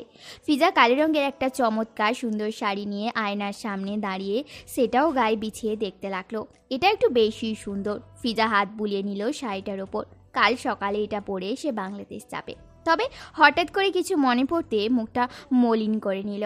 আয়নায় আবরাজ ওর দিকে তাকিয়েছিল। বউয়ের মলিন মুখ দেখে ভ্রু উঁচিয়ে ইশারায় জানতে চায় কি হয়েছে। ফিজা বলল, আমরা কাল দেশে যাচ্ছি। এগুলো আবরাজ বউয়ের অহেতুক চিন্তার কথা শুনে ফিক করে হেসে উঠল। বোকা নাকি মেয়েটা, সামান্য একটা বিষয় নিয়ে মন খারাপ করছে। অদ্ভুত। আবরাজ ফিজার কাঁধে হাত রেখে নিজের দিকে ঘুরিয়ে নিল। কিছুটা ঝুঁকে বলে, আমাদের সাথে যাবে তারা। ধন্যবাদ মিস্টার মাফিয়া। আচমকাই এমন কথা বলবে ফিজা আবরাজ ভাবেনি। খুশি হয়েছে মেয়েটা। আবরাজ হাসে জিজ্ঞেস করলো, শাড়ি পছন্দ হয়েছে? অনেক। আমাকে একটু করতে পারো? এখন তো আমার এই শাড়ি ওপরে হিংসা হচ্ছে, জেলাস। আবরাজের এমন উদ্ভট কথায় ফিজা না হেসে পারল না, শব্দ করে হাসলো। আবরাজ বউয়ের হাসি মুখের দিকে অপলক তাকিয়ে রইল, মুগ্ধ হলো। এই প্রথম মায়ের পর কোনো নারীর হাসি তাকে মুগ্ধ করলো। বুকে চিনচিনে ব্যথা করে। ডান হাত বুকের বাঁ পাশে রাখে, অস্ফুষ্ট স্বরে বলে, আমার বুকে পেন হচ্ছে সুগন্ধি। ওমা, সে কি কথা? হঠাৎ করে বুকে কেন ব্যথা হচ্ছে? জানি না। ডক্টর ডাকতে বলবো সাব্বির সাহেবকে? তুমি এদিকে এসো। ফিজা হাতের শাড়ি বিছানায় ফেলে দ্রুত এগিয়ে এলো। আবরাজ বউয়ের হাত টেনে নিজের বুক চেপে ধরে চোখ বন্ধ করে নিল। ফিজা ভ্রু কুঁচকে বোঝার চেষ্টা করলো ঘটনা কি। আবরাজ মুখ গোল করে শ্বাস ফেলে বেশ কয়েকবার, এরপর ফিজার দিকে তাকিয়ে বলল, চলো ঘুমিয়ে পড়ে। ফিজা ব্যাপারটা বুঝতে পারে, কিন্তু কি বলবে খুঁজে পায় না। বরং অল্প স্বল্প লজ্জায় সে তাকে ঘিরে ধরল। আবরাজের বাচ্চাদের মতো কাণ্ড দেখে আবার হাসিও পেল। দারুণ মারিয়েছে তোমায় শাড়িতে। গতকালের সেই কালো শাড়ি, সবসময় এর মতো অল্প স্বল্প সাজ, মূলত সুন্দর লাগছে তো মেয়েটাকে। আবরাজের চোখে এই রমণীকে সব সময় সব রকম ড্রেসে ভালো লাগে, তাই তো প্রতিদিন ফিজার ড্রেস আপ নিয়ে তার এতটা মন্তব্য করা চাই। বউয়ের সৌন্দর্যে প্রশংসাও করা চাই। ফিজা ঠোঁটে লিপস্টিক লাগাচ্ছে, লাগানো শেষ আবরাজের দিকে ঘুরে দাঁড়ালো, বলল, এসব বলে বলে মেয়েদের সাথে ফ্লার্ট করেন? আবরাজ খান স্বেচ্ছায় কখনো কোনো মেয়ের সাথে কথা বলে না। আবরাজ গম্ভীর স্বরে বলে। ফিজা ভ্রু টান টান করে কাঁধ উঁচিয়ে বলল, ইন্টারেস্টিং, তাহলে আমি একমাত্র মেয়ে যার সঙ্গে আবরাজ খান বেহায়াপনা করে? তুমি মেয়ে নাও, তুমি আমার বউ, মিসেস আবরাজ খান। আবরাজ বসেছিল সোফায়। ফিজার কথা ঝড়ের বেগে এসে আবরাজ মেয়েটার একদম নিকটে দাঁড়ালো, এক হাতে আলতো করে নিজের সাথে জড়িয়ে ধরে। ফিজার ভালো লাগে, চোখের দিকে তাকিয়ে রইল। আবরাজ ধীর স্থিরে বউয়ের ওষ্ঠদ্বয়ের দিকে এগিয়ে যেতে লাগলো। হাত দুইটা ফিজার কোমর জড়িয়ে ধরে আছে। বাইরে কোনো কিছু মর্মর শব্দ হচ্ছে, অথচ কারোর খেয়াল নেই সেদিকে। দরজা চাপিয়ে রাখা। হঠাৎ সাবির হন্তদন্ত হয়ে সেটা দিয়ে প্রবেশ করে, সাথে ফাতিয়া। মেয়েটার হাত শক্ত করে ধরে আছে সাবির। আবরাজ ফিজা দুজনেই ওদের দেখে হতভম্ব হয়ে তাকিয়ে আছে। চারদিক থেকে ধোঁয়া এসে অন্ধকার হচ্ছে আশপাশ। সাবির আতঙ্কিত স্বরে বলে উঠল, পেছনের আমাদের গ্যারেজ আগুন লেগেছে স্যার, দ্রুত আমাদের এখান থেকে বেরোতে হবে। কথাগুলো যেন বিস্ফোরণ ঘটালো আবরাজ ফিজার কানে। ফিজার সাথে সাথে আবরাজের বাহু জড়িয়ে ধরল। আবরাজ ফিজার হাতের উপর হাত রেখে সাবিরকে উদ্দেশ্য করে বলে উঠল, হোয়াট? কীভাবে হলো এটা? গাটরা কোথায়? সাবির কিছু বলার আগে বেশ জোরে শব্দ হলো। ফিজা চমকে উঠে আবরাজকে জড়িয়ে ধরল। আবরাজ বউয়ের হাত শক্ত করে ধরে বাহিরের দিকে পা বাড়ালো। সাবির ফাতিয়াকে নিয়ে পেছনে এলো। বাইরে আগুন লাগা সম্ভব নয়, তুষারপাত হয় রাতে, কিন্তু এর মধ্যেও আগুন। সকাল এখন। পেছনের গ্যারেজে আগুনের ধোঁয়া, অন্ধকার চারপাশ, গেট অনেকটা দূরে। ওরা দ্রুত পা ফেলে সেদিকে। অর্ধেক যাওয়ার পর ফিজা থেমে গেল। হঠাৎ কিছু মনে পড়ল। ফিজা আবরাজের হাত ছাড়িয়ে নিল। আগুন এখনও এদিকে আসেনি। আবরাজ অবাক হয়ে বউয়ের মুখের দিকে তাকায়। ফিজা বলে, আপনি অপেক্ষা করুন, বাহিরে আমি 2 মিনিটে আসছি। বলে শাড়ির কুচি সামনে দৌড়ে বাড়ির ভেতর যেতে লাগলো। ঘটনা এত দ্রুত ঘটলো, আবরাজ যেন কিছু বুঝতে পারছে না। যখন বুঝলো ফিজা এখানে নেই, তখন মাথায় এলো ওকে আটকাতে হবে। আবরাজ ঝড়ের বেগে গিয়ে ফিজার হাত টেনে ধরলো পেছন থেকে। কোনো কথা না বলে কোলে তুলে নিল মেয়েটাকে। ফিজা ছুটাছুটি করতে লাগলো। আবরাজ সাবিরের দিকে তাকিয়ে পড়ল। গাড়ির ব্যবস্থা করো, ফাস্ট। আবরাজ প্লিজ 2 মিনিট সময় দিন আমাকে, ভেতরে লাগেজটা। ফিজা আকুতি ভরা টলটলে চোখে তাকিয়ে বলে উঠল। আবরাজের চোয়াল শক্ত হয়ে আসে। মেয়েটা পাগল হয়েছে। 1 মিনিট পর এখানে কি হবে কেউ জানে না। আরও 2 মিনিট সময় চাইছে। আবরাজ রেগে চোয়াল শক্ত করে বলে উঠল, ইউ ম্যাড? তুমি দেখতে পাচ্ছ না আগুনের দিকে চলে এসছে? আমি এতক্ষণে চলে আসতে পারতাম, প্লিজ যেতে দিন। ফিজা অসহায় দৃষ্টিতে তাকিয়ে আবদার করে। আবরাজ ফিজাকে কোল থেকেও নামাচ্ছে না। ফিজা ছোটাছুটি করছে। আবরাজ বুঝোরা কুচকে জিজ্ঞেস করলো, বাট ওয়াই? আপনার দেওয়া শাড়ির লাগেজটা আমি সকালে সাব্বির সাহেবকে দেইনি, এটা ভেতরে রয়েছে, আনতে হবে ওটা, প্লিজ যেতে দিন। আবরাজের এবার নিচে বসে হাত পা ছড়িয়ে কাঁদতে মন চাইল। ফিজা টলমল চোখে তাকিয়ে আছে আবরাজের দিকে। এই প্রথম আবরাজ তাকে ভালোবাসে, তারই পছন্দের জিনিস দিয়েছে, আর সেটাও এখন আগুনে পুড়বে। সকালে যখন ওদের লাগেজ নিয়েছে সাব্বির, তখন ফিজা ইচ্ছে করে শাড়ি মিনি লাগেজটা নিজের কাছে রেখে দিয়েছে। কিন্তু কে জানতো এই প্রথম ভালোবাসা মানুষটার দেওয়া গিফট এভাবে আগুনে পুড়ে ছাই হবে। ফিজা আনমনে বাড়িটার দিকে তাকিয়ে আছে। এখনও আগুনের দিকে আসেনি পুরোপুরি। আবরাজ ওকে নামিয়ে দিতেও সেদিকে দৌড়ে যাওয়ার জন্য উদ্যত হতে আবরাজ আবারও ওর হাত ধরে ফেলল। এবার আর কোনো দিকে না তাকিয়ে একটানে নিজের সামনে এনে গালে 2 হাত রেখে নিজের ওষ্ঠদ্বয় বউয়ের ওষ্ঠদ্বয়ে আবদ্ধ করলো। এই মুহূর্তে এই রমণীকে শান্ত করা এর চেয়ে উত্তম থেরাপি আর কিছু হতে পারে বলে মনে হলো না আবরাজের। আর হলোও তাই। ফিজার সাথে সাথে নিশ্চুপ শান্ত হয়ে গেল। সাব্বির ফাতিয়া ওদের দিকে একটু দূরে দাঁড়িয়ে আছে। ফাতিয়া চোখের ওপর সাব্বির সাথে সাথে হাত ঠেকালো। ফাতিয়া নিজেও সাব্বিরের চোখের ওপর হাত রাখলো। সাব্বির বউয়ের কাণ্ড নিজে জিজ্ঞাসা করল, এটা কি হলো? সাব্বির হাত সরিয়ে নেয়। ফাতিয়া নিজেও সরিয়ে নেয়। ততক্ষণে গাড়ি আর পুলিশের গাড়িও এসে পড়েছে। আবরাজও বউকে ছেড়ে দিয়েছে। ফিজা নিচের দিকে তাকিয়ে মিনমিন করে বলে উঠল, শাড়িগুলো? আমি তোমায় 1000টা শাড়ি কিনে দিতে পারবো, কিন্তু তোমার কিছু হয়ে গেলে আমি নিজেকে নিজে হারিয়ে ফেলবো। এই প্রথম আবরাজ খানের কণ্ঠে আবেগের আবেশ অনুভব করলো ফিজা। কোনো দিকে না তাকিয়ে জড়িয়ে ধরল আবরাজকে। আবরাজ নিজেও জড়িয়ে ধরে বউকে। তবে পুরুষটার মনে চলছে অন্য প্রশ্ন, আগুনটা কিভাবে লাগলো? স্বেচ্ছায় নাকি দুর্ঘটনাবশত হয়েছে এই অগ্নিকাণ্ড? পাগল হয়ে গিয়েছো তুমি টিনা, এটা করা একদম ঠিক হয়নি মাই প্রিন্সেস। আপনার জানতে পারলে খুব খারাপ হবে। মিস্টার জি এর কথার কোনো ভাবান্তর ঘটে না তৃণার। সে এক মনে কিছু একটা খেয়ে চলেছে। মনে হচ্ছে যা করেছে এই নিয়ে সে একটু চিন্তিত কিংবা ভয়ার্থ নয়, বরং বিরক্ত বাবার এসব কথায়। তৃণা বিরক্তিকর বিরস মুখে বলে উঠল, ও প্লিজ পাপা, তুমি প্লিজ আমায় বিরক্ত করো না এখন। এমনিতেই আমার মুড খারাপ আছে। জুনায়েদ কবির এবার তৃণার খাপছাড়া গোছের ভাব দেখে রাগে ভেতরে ভেতরে ফেটে পড়ে। মেয়েটা এবার বাড়াবাড়ি করেছে। কি দরকার ছিল আগুন নিয়ে খেলা? বাঘের কারণে বাঘিনীকে আঘাত। এবার বাঘ খেপলে এপার ওপার সব হাতছাড়া হবে। তাই সে কিছুটা গম্ভীর রাগী স্বরে বলে, এটা ঠিক হয়নি। আবরাজ জানতে পারলে ঝামেলা করবে। তিনা, তোমার ধারণা নেই আবরাজ এটার জন্য কতটা ভয়ঙ্কর হতে পারে। আমি আবরাজকে চাই। I want Abraz. তোমার কেন এত রাগ হচ্ছে জুনাইদ? সরি, আমি আবরাজকে চাই। I want Abraz. তোমার কেন এত রাগ হচ্ছে জুনাইদ? ওই 3rd ক্লাস মেয়েটার জন্য? ভুলে গিয়েছো তোমার ওই গুপ্ত ঘরের নিউজ পুলিশকে আবরাজ দিয়েছে। তৃণা কিছুটা উচ্চ স্বরে কথাগুলো বলে উঠল। জুনায়েদের জানে তার এই বেআইনি অস্ত্রের খবরটা আবরাজ পুলিশকে দিয়েছে।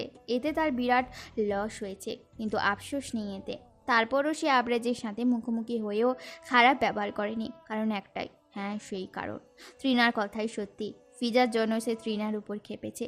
যদি আগুনে ফিজা নামে রমণীর কিছু হয়েছে তো তাহলে জুনায়েদ নিশ্চয়ই তৃণার একটা কিছু করে ফেলতো। মিস্টার জি মেয়েকে কিভাবে নিয়ন্ত্রণ করবে বুঝতে পারছে না। অসুস্থতা আর নিজের জেদ, মেয়েটা হিতাহিত জ্ঞান শূন্য আপাতত। এটা দ্রুত চিকিৎসা প্রয়োজন, যেটা নিতে তৃণার নারাজ। তার ভাষ্যমতে আবরাজকে সে পেয়ে গেলে সব কিছু ঠিক হয়ে যাবে, কিন্তু মিস্টার জি জানে তৃণা কোনো দিন আবরাজকে পাবে না, আর না কোনো দিন সুস্থ হবে সে। মিস্টার জি হঠাৎ দুশ্চিন্তাগ্রস্ত কণ্ঠে জিজ্ঞেস করল, তুমি জানতে না ওরা আজ বাংলাদেশ যাচ্ছে?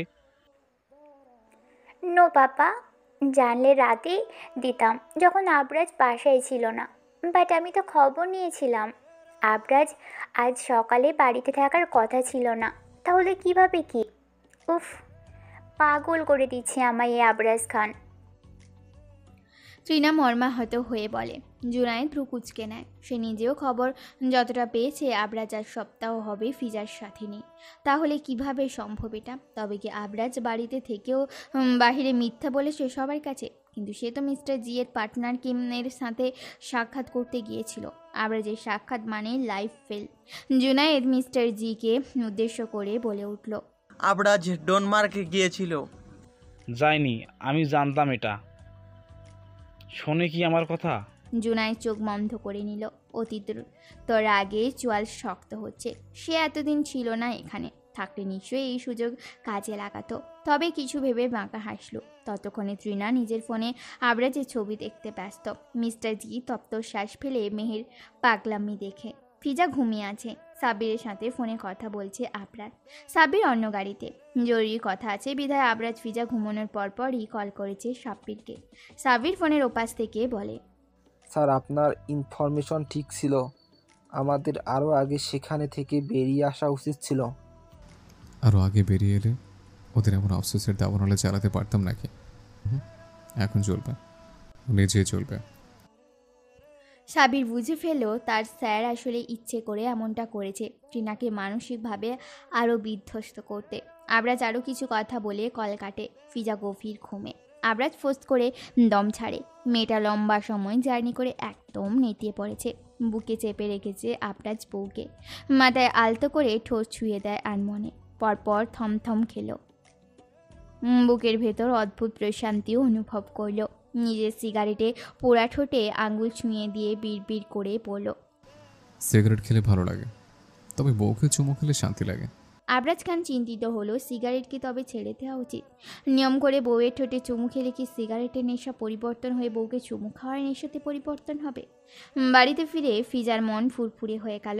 রাত অনেক হয়েছে, তবুও সবাই তাদের জন্য অপেক্ষা করেছে। ফিজার মা বোন এসেছে, বাড়িতে সবাই ওদের নিয়ে ব্যস্ত হলো।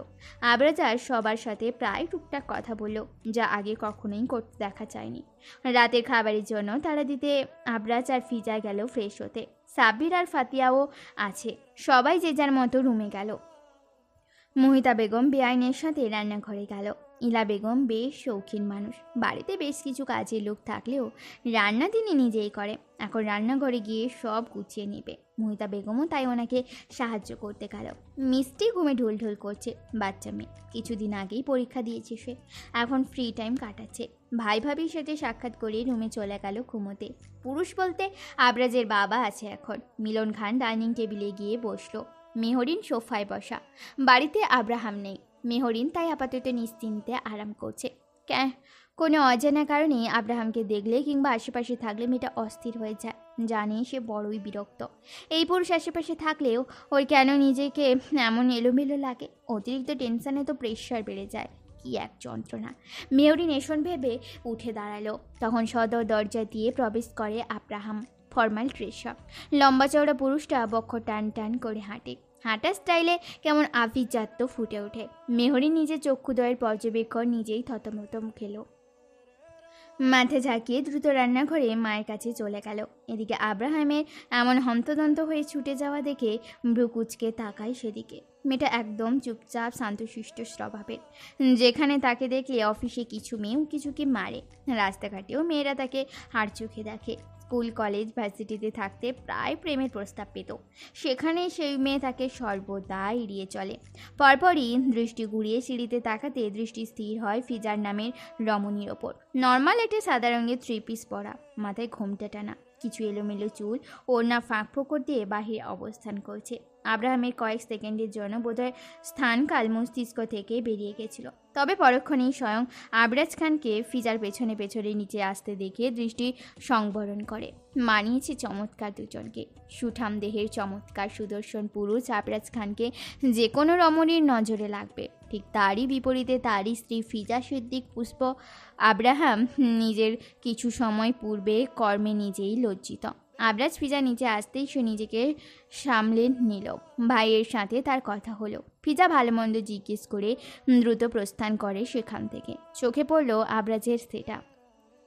ভালো লাগলো খাবার দাবার, আড্ডা শেষ হলো খুশগল্প করে। এরপর আবরাজ আগেই নিজের রুমে চলে গেল। ফিজা গাড়িতে ঘুমিয়েছে বিধায় তেমন সমস্যা হলো না। রাত অনেক করে সে রুমে এলো। ততক্ষণে রুমে লাইট অফ করে আবরাজ বিছানায় বসে ল্যাপটপে কিছু করছে। ফিজা রাতের প্রয়োজনীয় সব শেষ করে বিছানায় লাফাতে লাফাতে একদম আবরাজের গা ঘেঁষে বসলো। আবরাজের সাথে সাথে বউকে নিজের কোলের উপর তুলে বসালো। আবরাজের গলা জড়িয়ে ধরে বসলো ফিজা। এখনও ল্যাপটপ স্ক্রিনে তাকায়নি মেয়েটা। আবরাজের মুখের দিকে তাকিয়ে প্রশ্ন করে, কি দেখছেন? তুমি দেখো। ফিজাকে ইশারা করে ল্যাপটপের দিকে তাকাতে বলে আবরাজ। ফিজা তাকায় সেদিকে। একটা ফুটেজ চলছে। কয়েক সেকেন্ড সেটা অবকলন করার পর ফিজার চক্ষু কপালে ওঠে, সাথে সাথে বলে উঠল, অশুভ আবরাজ খান বাজে পুরুষ, ইউ। বলতে বলতে ফিজা আবরাজের গলায় পেঁচানো হাত ছাড়াতে যাচ্ছিল। আবরাজ সেটা হাতে নিল না, বউয়ের 2 হাত নিজের হাতের মুঠোয় নিয়ে নিল। ফিজা চোখ বন্ধ করে নিল সাথে সাথে। যা দেখে আবরাজ বলল, ফিজা আমার দিকে দেখো। আপনি এটা বন্ধ করুন প্লিজ আবরাজ। চোখ বন্ধ রেখে অনুরোধ স্বরে বলে। আবরাজ স্থির কণ্ঠে বলল, কখনোই না, তুমি আমাকে দেখো। আপনি বাজে। রুমে কেউ সিসি ক্যামেরা লাগায়? আমি লাগিয়েছি। আল্লাহ রক্ষা করো, প্লিজ এটা ডিলিট করুন। করব, শর্ত আছে। এটা কেমন কথা? ফিজা চোখ বন্ধরত অবস্থায় ভ্রু কুচকে নিল, মুখে আওড়ালো, এটা কেমন কথা? এমন কথা মানবে কিনা বলো? আগে বলুন। ফিজা তীক্ষ্ণ ঝাঁঝালো কণ্ঠে বলে উঠল। আবরাজ ল্যাপটপ স্ক্রিনে তাকিয়ে থেকে বলল, তুমি স্ক্রিনে দেখানো ভিডিওতে যা করেছো তা আমার সামনে করতে হবে। ফিজা চমকে উঠল। অসম্ভব, এটা কিভাবে করবে সেটা? আবরাজ খানের সামনে শাড়ি পরতে হবে? সে নিজের অনুভূতি সামলাতে পারবে তো? পারবে না। আবরাজ বউয়ের মতিগতি বোঝার চেষ্টা করে। কোনো রকম জবাব না পেয়ে হেয়ালির স্বরে বলল, না পড়লেও সমস্যা নেই। এখানে থাকতে যতদিন শাড়ি পরেছ সবগুলো ভিডিও আমি দেখব রোজ, আর আমার সাথে তোমাকে দেখতে হবে। আবরাজ, এটা ঠিক না। ফিজা অসহায় কণ্ঠে বলে উঠল। আবরাজ গম্ভীর স্বরে জানতে চাইল, কি ঠিক না? বউ তুমি আমার, পরনারী না। বউ, এই শব্দটা ফিজার মনে প্রতিবার গভীর দাগ কাটে। হাড়ে পাড়েও কাটলেও চিন্তিত হলো সে। ব্যাপারটা ভাবাভাবি থেকে সোজা একটা সিদ্ধান্তে চলে এলো। খুব বেশি তো যাচ্ছে না, তবে আবরাজের যাওয়ার পথটা ভিন্ন রকম। ফিজা আবরাজের চোখের দিকে তাকালো, এবার বলল, আপনার চাওয়া পূরণ হবে, তবে ভালোবেসে নয়। আপনার কামনা বাসনার চাওয়া আমিও কামনা বাসনা থেকে পূরণ করব। এভাবে বলে না, ঠিক ঠিক এখানে লাগে সুগন্ধি ফুল। আবরাজ বুকের বাপাশে ইশারা করে কাতর কণ্ঠে বলে। ফিজা মুখ ঘুরিয়ে নিল। আবরাজ আবার থুতনিতে আঙুল ছুঁয়ে নিজের দিকে করে নেয় মুখ। ফিজা স্বাভাবিক দৃষ্টিতে তাকিয়ে থাকে। আবরাজ বউয়ের কপালে চুমু খায়। অদ্ভুত এক প্রশান্তি এসে মন ভালো হয়ে যায় তার। বলল, আমি আবার বিয়ে করতে চাই। আমি সেটা আগে থেকে জানতাম। মাফিয়াদের কখনো একটা দিয়ে হয় না। ফিজা তাচ্ছিল্য হেসে বলে উঠল। আবরাজ চোখ পিটপিট করে তাকালো। কি বলে এই মেয়ে? মাথা খারাপ হয়ে গেল নাকি? আবরাজ ব্রুজোড়া কুচকে মাথায় একটু চাপ দিতে বুঝতে পারে ফিজা তার কথায় নেগেটিভ কিছু ভেবেছে।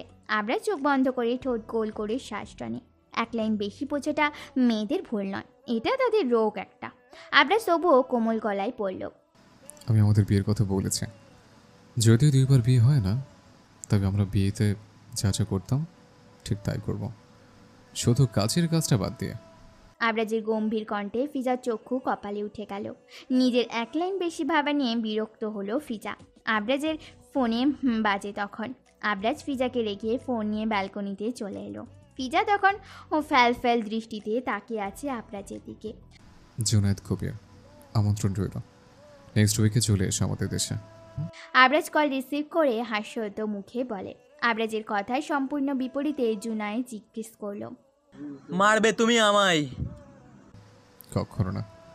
তুমি আমার দেশে এসে আমায় মেরে যাও, আর যদি না পারো তাহলে আমি তোমায় যে অফার করেছে সেটা আমার বেলায় বাস্তবায়ন করব। মনে আছে তো? আমার বউর দিকে নজর দিয়েছ। আবরাজ হঠাৎ টাকানিত স্বরে কথাগুলো বলে উঠল। জুনায়েদ অনুমান করলো আবরাজ খান বউ নিয়ে খুব সতর্ক, হয়তো ভালোবাসে মেয়েটাকে সে। কিন্তু এটা কিভাবে হতে দিবে সে? আবরাজ খানকে কিভাবে সে ভালো থাকতে দিতে পারে? জুনায়েদ আগের বারও ত্রিনাকে কাজে লাগিয়েছে আবরাজকে পরিবার থেকে দূরে নিতে। সক্ষম হয়েছিল ও বটে, তবে আবরাজ আবার বেঁচে গেল। হিংসা জিনিসটা বড্ড খারাপ, যেটা জুনায়েদ আবরাজকে সর্বদা করে আসছে। এটার অবশ্য কারণ রয়েছে। আবরাজ জুনায়েদ দুজনেই একই সঙ্গে কাজ করলেও আবরাজ সব সময় সবার প্রশংসা কিংবা সবাই আবরাজকে নিয়ে মাতামাতির যে কোনো কাজ ক্ষেত্রে আবরাজকে প্রাধান্য দেয়া, এগুলো বরাবর জুনায়েদকে ভেতর থেকে আবরাজের বিরুদ্ধে নিজেকে হিংসাত্মক করে তুলেছে। জুনায়েদ বলল, মার না, আমি তোমার থেকে তোমার বউকে নিয়েই নেব। আমার বউ, ট্রাই করে দেখতে পারো। আগে বলেছে আমার চোখে পড়লে তুমি নিজের চোখে দুনিয়া দেখার কথা ভুলে যাও। তোমার দিনার জন্য এসেছিলে বিয়ের পর, জানো তোমার বউ? আমি নিজেকে কখনো সাধু প্রমাণ করতে চাইনি, আর করবো না এটা। যাই বলো, দোষ কিন্তু তোমার নেই। তবে একটা মেয়ের হয়ে নিজের স্বামী অন্য কোনো মেয়ের জন্য তাকে বিয়ের রাতে ফেলে গিয়েছে, এটা মেনে নিতে কষ্ট হবে। সেটা আমার ব্যাপার। তোমার বউকে তোমার মাথার ওই আঘাতপ্রাপ্ত স্থানটা দেখে না, কিংবা পেটের। আবরাজের আগে চোয়াল শক্ত করে রেখেছে। তার আর তার বউয়ের পার্সোনাল ম্যাটারে নাক গলাচ্ছে, এটা সে দাঁতে দাঁত চেপে হজম করে নিল। তবে পরক্ষণেই নিজেকে শান্ত করে কল কেটে দিল। আবরাজ রুমে ফিরে ভ্রু কুঁচকে নিল। এত দ্রুত কিভাবে ঘুমিয়ে পড়লো মেয়েটা? অদ্ভুত।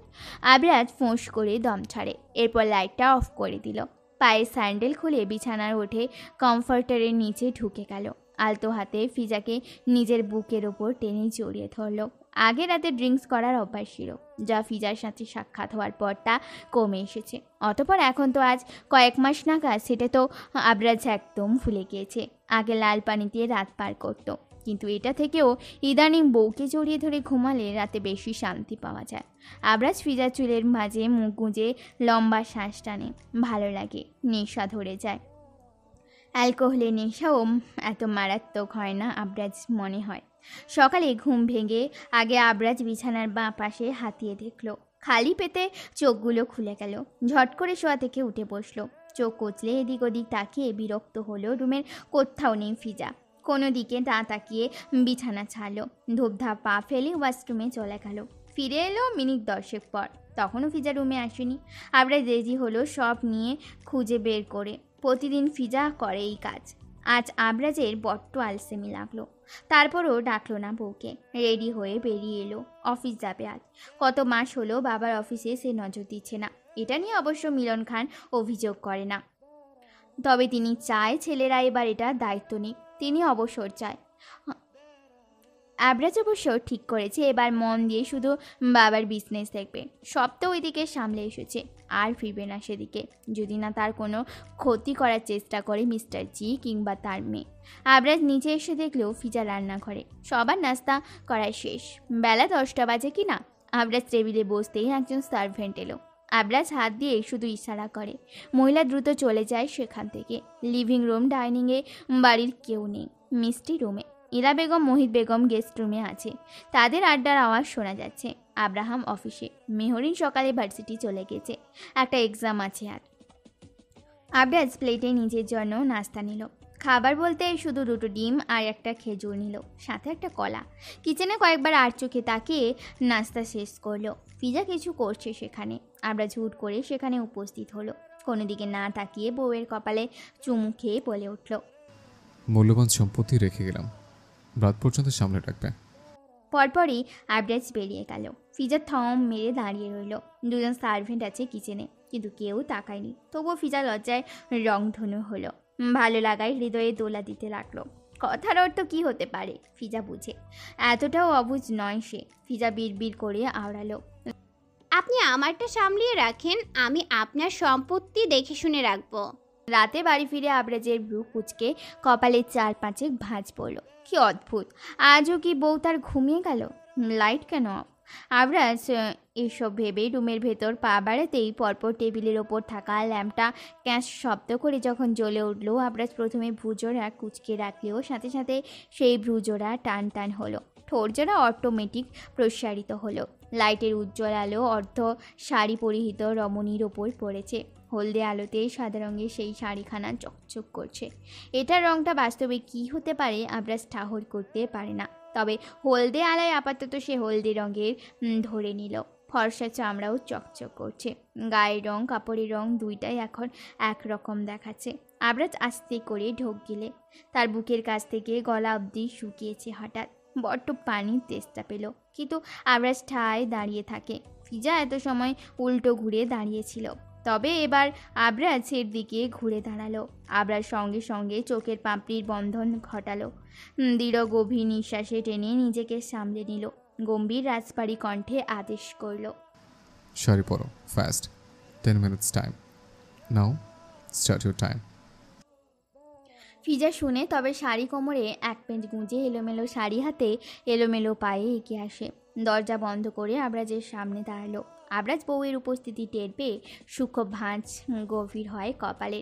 ফিজা আবরাজের গালে নিজের হাত রাখলো। ফিস ফিস করে বলল, চোখ খুলুন। কি আদুরে স্পর্শ, কণ্ঠে অধিকারবোধ। পাগল হতে সময় নিচ্ছে না যেন আবরাজ। মাতাল মাতাল লাগে নিজেকে। চোখ বন্ধ, অথচ সেই চোখে ভাসে যেন সামনে দাঁড়ানো রমণীর মধ্যে নিজের সর্বনাশ। আবরাজ কণ্ঠ খাদে এনে শুধালো, প্লিজ করে যা, শাড়িটা পরে নাও। জানিও না, ক্যান্ট কন্ট্রোল। আপনি না গতকাল রাতে আবদার করলেন? ফিজা ব্রু কুচকে জানালো। আবরাজ ঝিয়ালির স্বরে বলে উঠল, করেছিলাম বুঝি এমন আবদার? কেন ভুলে গেলেন নাকি? মনে পড়ছে না। চোখ খুলুন। খুব খারাপ হবে যদি আমি চোখ খুলে। 1 সপ্তাহ সুস্থ শরীরে নিজের পায়ে চলাফেরা করার কথা ভুলে যেতে হবে।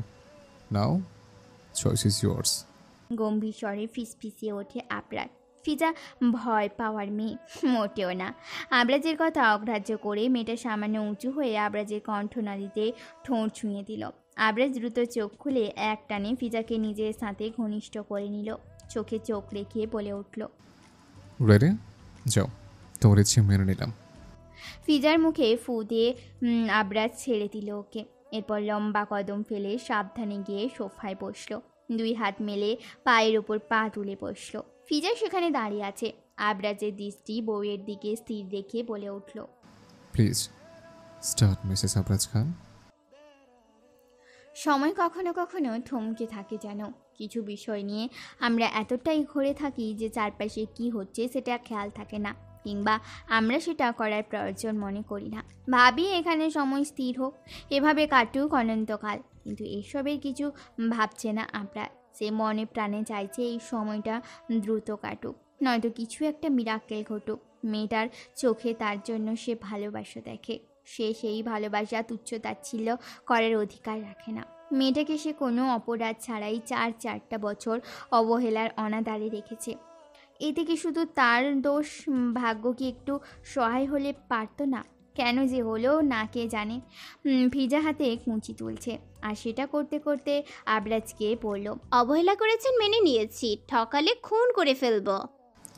ঠকাচ্ছি না, যদি ভালোবাসে বলে কিছু থাকে তাহলে সেটার কসম। আবরাজ ঘোর লাগা দৃষ্টিতে তাকিয়ে শান্ত স্বরে বলল। ফিজা হাত এত সময় কাজে চলতেছিল, তবে আবরাজের কথায় হাত থামে। ভ্রু কুঁচকে তাকিয়ে বলে উঠল, আপনার মা আপনাকে ভালোবাসে, এটা বিশ্বাস করেন? আমিও তো মাকে ভালোবাসি। তাহলে ভালোবাসার উপর সন্দেহ কেন? ফিজা সন্দিহান কণ্ঠে জিজ্ঞেস করলো। আবরাজ হঠাৎ তপ্ত শ্বাস ফেলে বলে উঠল, ট্রিনা আমাকে ভালোবাসে না, জেদ থেকে তো আমার জন্য কত কিছু করে। ওর মন্তব্য তো শতভাগ আমাকে ভালোবাসে এটা প্রমাণ করে। সত্যি তো, সত্যি তো এটাই, ও আমাকে ভালোবাসে না। তাহলে মুখে বলা ভালোবাসে এটা কিভাবে বিশ্বাস করবো আমি? আপনি যদি কাউকে ভালোবাসেন সেটা উপলব্ধি করতে পারবেন, আপনার সম্পূর্ণটা তাকে ঘিরে। আবরাজ কিছু বলে না, বউয়ের দিকে তাকিয়ে থাকে। বউয়ের চোখ ধাঁধানো সৌন্দর্য তাকে চুম্বকের ন্যায় টানছে। কথার প্রসঙ্গ পাল্টে কোনো লাভ হচ্ছে না। ফিজা ততক্ষণে নিজের হাতে ভাঁজ করে নেওয়া সবগুলো কুঁচি এবার কোমরে গুঁজে নিল। আবরাজের শরীর অসহ্য শিহরণে শিহরিত হলো। কয়েক সেকেন্ড মাত্র সময়টা, কিন্তু আবরাজের যেন সেখানে আটকে রইল। এমন রূপে একজন মেয়েকে সচক্ষে সামনে বসে দেখা বড্ড কঠিন। সেখানে যদি হয় মেয়েটা তার বিয়ে করা স্ত্রী, তাহলে কি করে নিজেকে ঠিক রাখবে কোনো পুরুষ? আবরাজ হেরে গেল কি? ভালোবাসা কি তবে নেই তার মধ্যে? কামনা সম্পূর্ণটা? নিজের কুঁচি ঠিক করে মাথা তুলে সামনে তাকিয়ে চমকালো ফিজা। বরাবর দাঁড়িয়ে আবরাজ। ফিজার শরীর জুড়ে শীতল স্রোত বয়ে গেল। উন্মুক্ত কোমরে আভাস পেল শক্ত হাতে। তৎক্ষণাৎ নিজের হাতখানা সেই হাতের ওপর চলে গেল। নিজেকে কোনো রকম সামলে অস্পষ্ট স্বরে বললেন, আবরাজ। অভিযোগ তুলো না। ট্রিনা নিজেকে অল টাইম আমার সামনে আকর্ষণীয় রূপে প্রেজেন্ট করেছে। কখনো আমার উপর ওর ফিল আসেনি। তোমাকে দেখলে আমি নিজেকে কন্ট্রোল করতে পারি না। খুব খারাপ হতে ইচ্ছা করে আমার। সরি, বাট নট সরি কলেছে। মুহূর্তে ফিজা উপলব্ধি করে সে শূন্যে ভাসছে। ফিজা আবরাজের গলা জড়িয়ে ধরে মনে মনে ভিন্ন ছক কষে। আবরাজ ততক্ষণে বউয়ের এলোমেলো অর্ধপরিহিত শাড়ি সম্পূর্ণ এলোমেলো করে দিয়েছে। বাইরে আজ বাতাস বইছে, ফাগুনের শেষ। রাতে ঠান্ডায় মানুষ কুপোকাত। ঝিরিঝিরি হাওয়ায় জানালার পর্দা তোলে। সেই বাতাস সারা কক্ষে শীতল করে। শুধু দুটো উষ্ণ দেহকে সেই শীতলতা ছুঁতে পারে না। ফিজার চোখের কোঠরি চিকচিক করে। আবরাজ যা দেখে মোলায়েম স্বরে বলে, সরি সুগন্ধি ফুল, তোমাকে কাঁদিয়ে আমার কখনো পোষাবে না। ভালো লাগে তোমায় কাঁদলে, একটু কাঁদো। অদ্ভুত মানুষ এই আবরাজ খান। ফিজার মুহূর্তে রাগ উঠে যায়। ইচ্ছে মতো চুল টেনে ধরে আবরাজ হেসে ফেলে। নিজের কাজে ফিজা লজ্জায় পড়ে। আলতো হাতে আবরাজের ঘাড়ির ওপর চুলের ভাঁজে আঙুল চালিয়ে এবড়ো খেবড়ো স্থানের সন্ধান পায়। বুঝে আসে না কিসের ক্ষত হতে পারে। তবে এমন মুহূর্তে এসব ভাবার সময় আবরাজকে তাকে দিল না। আপনি সিগারেট খান? হঠাৎ মেয়েলি চিকন স্বর কানে আসতে আব্রাহাম ভ্রু কুঁচকে নেয়। এত রাতে এই মেয়ে এখানে? আব্রাহাম ভ্রু জোড়া কুঁচকে রেখে গম্ভীর স্বরে জিজ্ঞেস করলো, ওই ফোট চাইছো নাকি? না না, তা কেন হবে, এমনি জিজ্ঞেস করেছি আমি। মেহেরিন সাথে সাথে ঘাড় নেড়ে বলে। আব্রাহাম হাতে সিগারেট শেষ করে মেহরিন ওর থেকে অনেকটা দূরে আকাশপানে তাকিয়ে আছে। রাত বাজে 2টো। আব্রাহাম মোবাইলে টাইম দেখে। ফোন পকেটে রাখে। এরপর মেহরিনের দিকে দূরে দাঁড়িয়ে আগের ন্যায় কণ্ঠে জানতে চাইল, এত রাতে এখানে কি করো? ঘুম আসছে না। আমাকে দেখোনি এখানে আমি? তীক্ষ্ণ দৃষ্টিতে তাকিয়ে আব্রাহাম বলে উঠল। মেহরিন নড়ে চড়ে দাঁড়ালো, দৃষ্টি এলোমেলো করে। আসলেই তো, সে দেখেও কেন এলো এখানে? আজ ছুটি নিয়েছিল সে অফিস থেকে। একবারও দিনে সাক্ষাৎ হয়নি আব্রাহামের সাথে। এতে করে কেমন অস্থির লাগছে। মেহরি নিজের অধৈর্যরা মুখের ভেতর নিয়ে নিল। এরপর বলল, আমি জানতাম না, খেয়ালও করিনি। বাড়িতে গার্ড রয়েছে, রাতে এইভাবে ছাদে আসবে না। তারা আছে বলেই তো আসি, একা আসতাম নাকি? ভয় পেতাম তখন। মেহরিনের বোকা বোকা কথায় আব্রাহামের কপালে বেশ কয়েকটা বিরক্তিকর ভাঁজ পড়ল। রাগ নাকি বিরক্ত আব্রাহাম বুঝতে পারে না। যত্র যত্র দিল এক ধমক। মেহরিন চমকে উঠল। আব্রাহাম কঠিন স্বরে বলে উঠল, এই মেয়ে কি কথা বলো? মাথা ঠিক আছে? থাপ্পড় দিয়ে দাঁত ফেলে দেবো বেয়াদব। রুমে যাও। মেহরিন এক দণ্ড দাঁড়ায় না, চক্ষুদয় জলে টইটুম্বুর। তখন দ্রুত পা ফেলে চলে গেল সিঁড়ি পেয়ে। আব্রাহামের হঠাৎ রাগ হচ্ছে। এই যে মেহরিন কাঁদলো ধমকে, চলে গেল। তারপর আব্রাহামের কোনো হেলদোল নেই। সে নিজের মতো ফুসফুস করে সিগারেটে জ্বালায় দেশলাই দিয়ে, সেটা ঠোঁটের ভাঁজে চেপে ধরে ফুঁকতে লাগলো। মুহূর্তে ধোঁয়ায় অন্ধকার করে নিজের চারপাশ বিড় করে আওড়ালো। পুরুষ দেখতে আসে রাতারাতি গাধা কোথাকার। আবরাজ বউকে কোলে তুলে ওয়াশরুমে নিয়ে এলো। নিচে নামিয়ে নিজে উল্টো দিকে ঘুরে দাঁড়ালো। এক হাত কোমরে রেখে আর এক হাত মাথার পেছনে রাখলো। কোমর জড়িয়ে আছে একটা টাওয়াল। সেভা থেকে ফিজাকে উদ্দেশ্য করে বলে, থাকবো সাথে আমি, তুমি না চাইলে পাশে। থাকুন। আবরাজের কথা সম্পূর্ণ করার আগে ফিজা থামিয়ে বলে। আবরাজ বৃষ্টি না চাইতে যেন জল পেল, খুশি হলো। এই ঠান্ডার মধ্যে ঝর্ণা ছেড়ে সেটার নিচে দাঁড়ালো, সঙ্গে বউকে নিল। ফিজা নিজের সর্বোচ্চটা দিয়ে চেষ্টা করলো আবরাজের তলপেটের পাশের শক্ত ওই জায়গাটা দেখার, তবে সফল হলো না। বিশেষ মুহূর্তে স্থানটা হাতে লাগলেও সেটা আবরাজ স্বেচ্ছায় দেখানোর মতো পাত্র নয়। ফিজা নিজের মতো চেষ্টা করেও কোনো লাভ হলো না। এর মধ্যে আবরাজ সন্দিহান কণ্ঠে জিজ্ঞেস করলো, ওখানে কি দেখো? আমাকে দেখো। দেখছি। ফিজা নিজেকে সামলে জবাব দেয়। এভাবে কিছু সময় ভেজার পর আবরাজ বউকে বাথটবে বসালো। নিজেও ঝুঁকে ফিজার গলায় কালচে হওয়া দাগ আলতো করে ঠোঁট বুলাতে লাগলো। ফিজা চোখ বন্ধ করে বলল, পেইন হচ্ছে, ছাড়ুন। দেখবে না? আবরাজ আচমকাই জানতে চাইলো। ফিজা থমথমে খেলো, তবুও প্রশ্ন করলো, কি? তুমি যা খুঁজে যাচ্ছ? আবরাজের কথায় স্পষ্ট সে বুঝে গিয়েছে ফিজা কি খুঁজে এত সময় তাকে আটকে রেখেছে। ফিজাও বনিতা না করে জিজ্ঞেস করলো, আপনি দেখবেন? আবরাজ ফিজার কপালে চুমু খায়। ফিজা চোখ বন্ধ করে। আবরাজ বউয়ের থুতনিতে আঙ্গুল রেখে মুখটা সামান্য উঁচু করে চোখে চোখ রাখে। ফিজা চোখের পাপড়ি খুলতে দৃষ্টি আবরাজের চোখের দিকে স্থির হয়। আবরাজের গম্ভীর স্বর ভেসে আসে, বউ, বউ তুমি আমার।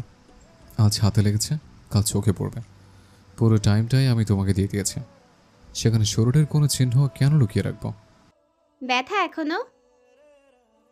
ফিজা আবরাজের সামনের দিকে কোমরের লম্বা কাটা দাগটার ওপর আলতো করে হাত ছুঁয়ে জিজ্ঞেস করলো। আবরাজ হাসে।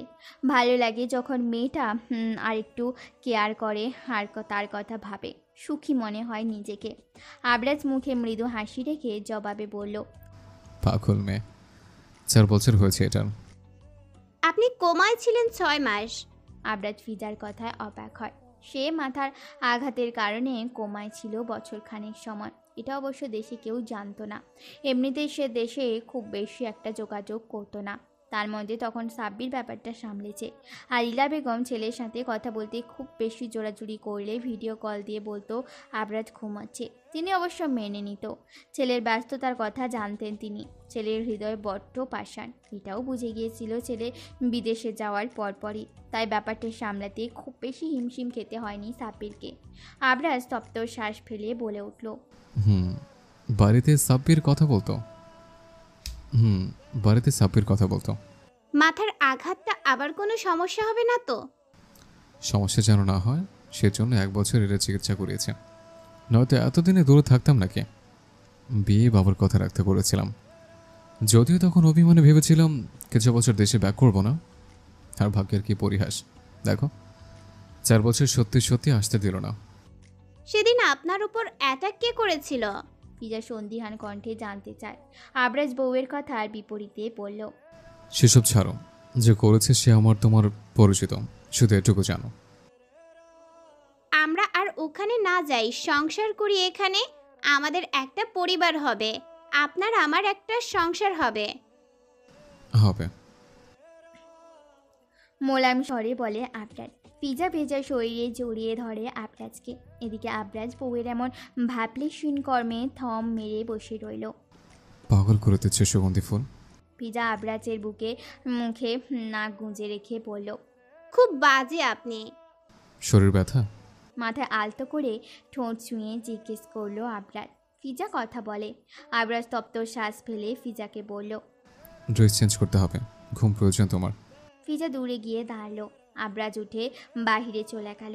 নিজে কাপড় পরে ফিজাকে ওয়াশরুমে কাপড় দিল। ফিজা পুরোটা সময় যেন ঘরে রইল। ইস, সবসময় জীবনটা এমন সহজ সরলভাবে চললে কতই না ভালো হতো। ফিজা সারাদিন রুমে শুয়ে বসে দিন কাটালো।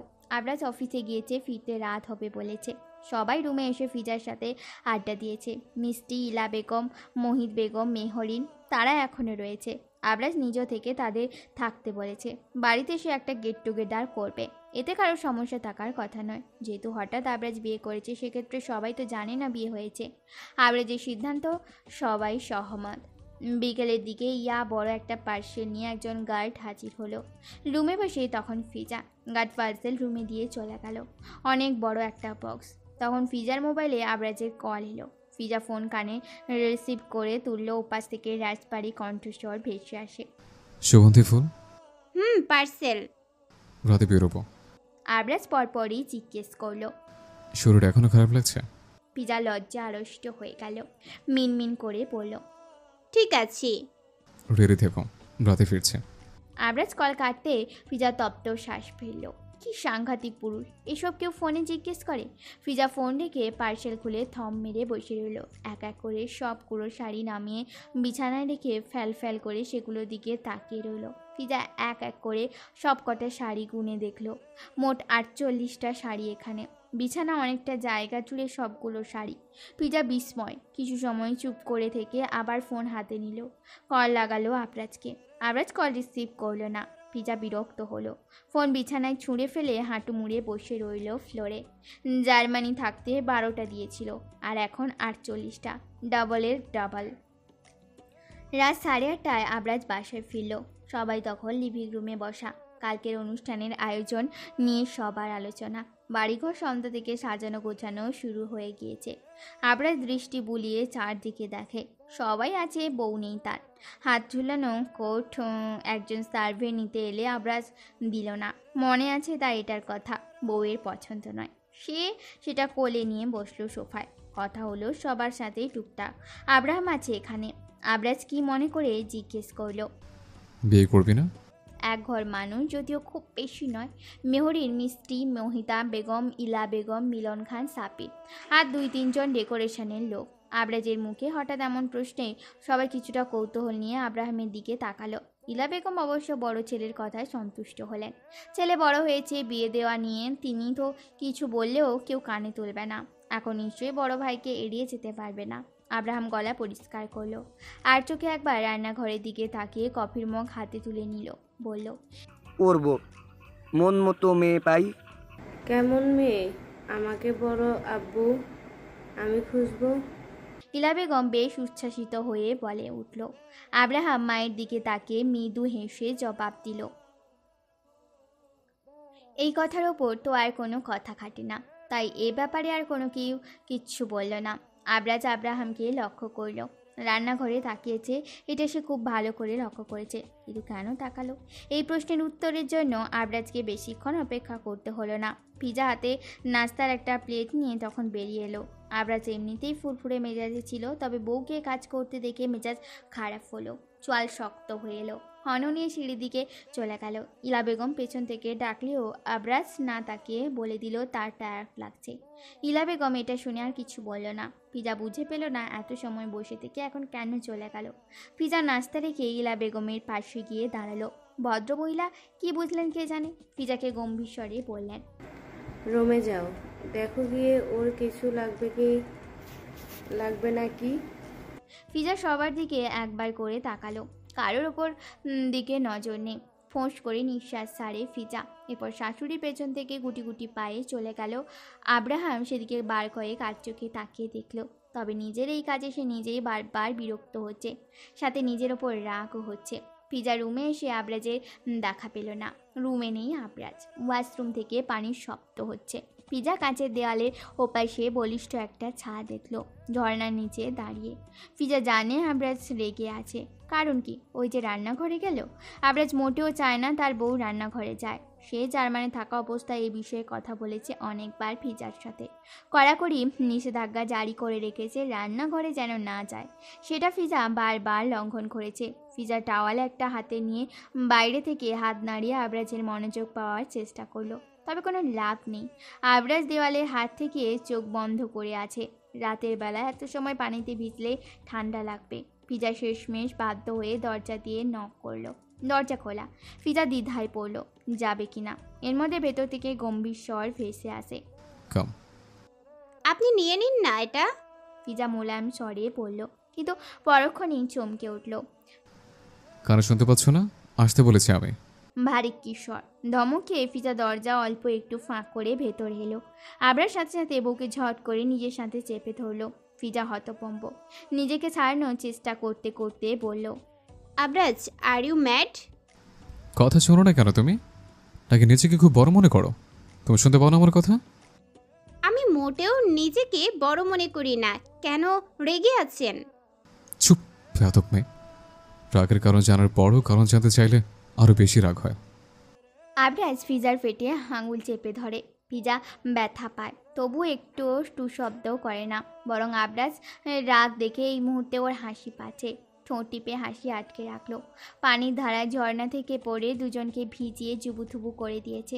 দুজনের কেউ পানির জন্য চোখ মেলে একে অপরের দিকে তাকাতে পারছে না। ফিজা তবুও পিটপিট করে তাকিয়ে আবরাজের দিকে বলল, আচ্ছা সরি, যাবো না রান্নাঘরে, ছাড়ুন আমায়। বলতে বলতে আবরাজের উন্মুক্ত লোমহীন বক্ষে অধর ছুঁয়ে দিল। আবরাজ ফিজাকে ছাড়ল না। ফিজা নিজেকে ছাড়ানোর চেষ্টা করে ভ্রু কুচকে তাকায় আবরাজের দিকে। আবরাজ ফিজার ঘাড়ে ভেজা চুলগুলো বাঁ হাতে সরিয়ে নিল। ঝুঁকে এসে সেখানে পরপর অনেকবার অধর বুলিয়ে দিতে লাগলো। ফিজা কোনো রকম নিজের হাতটা ছাড়িয়ে ট্যাপ বন্ধ করে দিল। পানি পড়া বন্ধ হলো, তবু আবরাজ খানে রোমাঞ্চ বন্ধ হলো না। ফিস ফিস মাদকাসক্ত স্বরে শুধালো, নো, এখন তো আরো আগে না। আবরাজ শোনার পাত্র নয়। ফিজা বাধা দিলেও শুনবে না। ভেজা কাপড়ে বউকে কোলে নিয়ে আবরাজ রুমে চলে এলো। নিজের গায়ের অর্ধপরিহিত ভেজা শার্ট খুলে ছুঁড়ে ফেলে দিল। সেটা স্থান হলো মেঝেতে। ফিজার সর্বাঙ্গে বিচরণ ঘটে বলিষ্ঠ সুঠাম দেহের মানুষটার।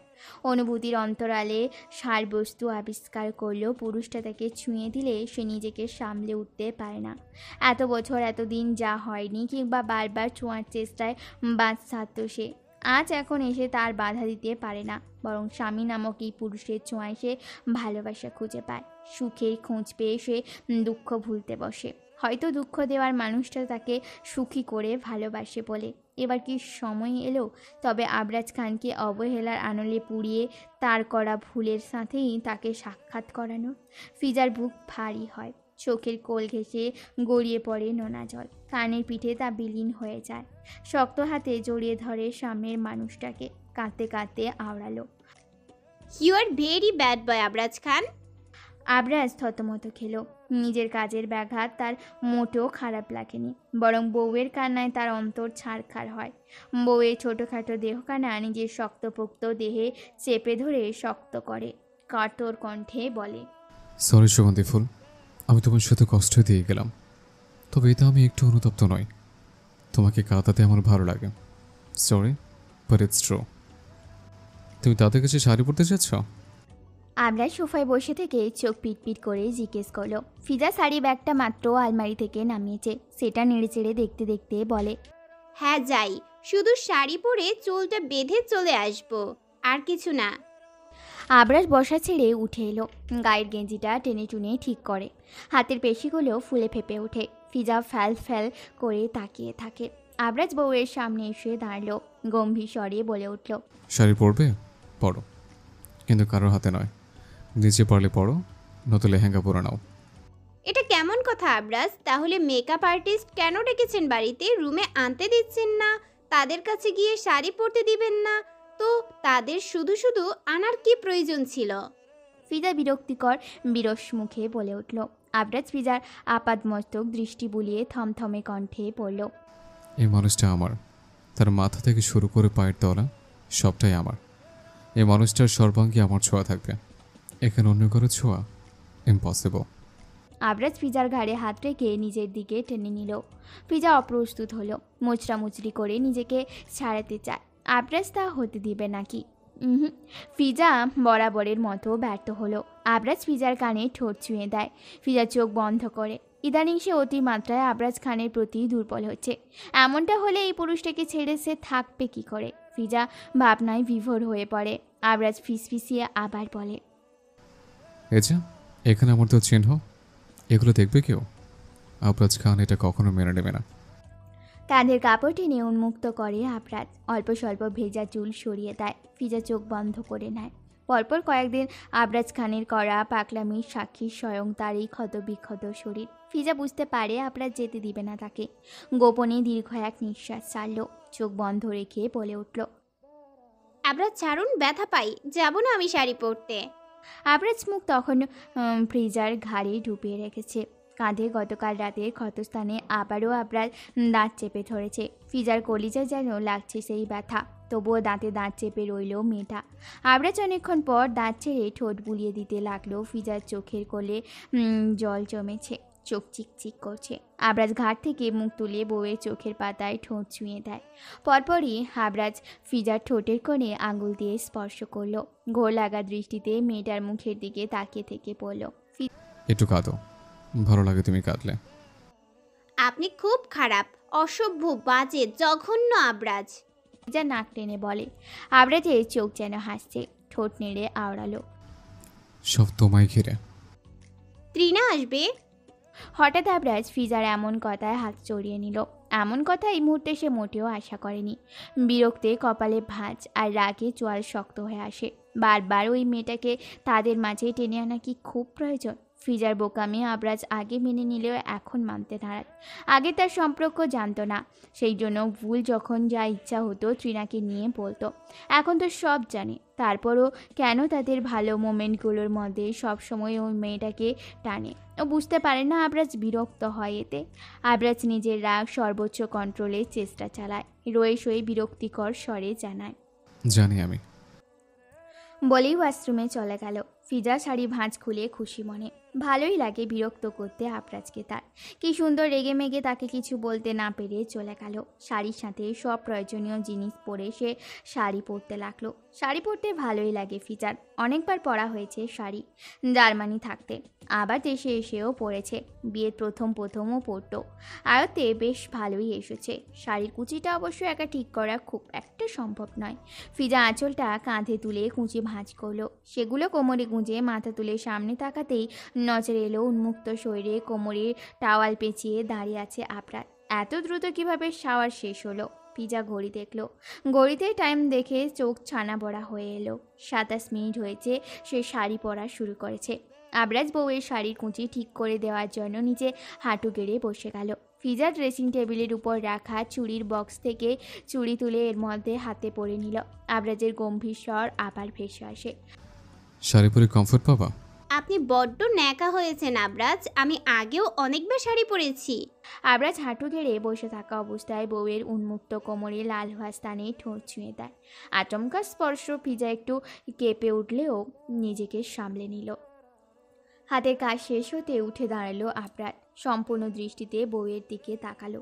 আবরাজের পছন্দ নয় অতিরিক্ত সাজসজ্জা। ফিজা তো আরও পছন্দ করে না অতিরিক্ত, তাই সাজে না সে, এতেই ভালো লাগে।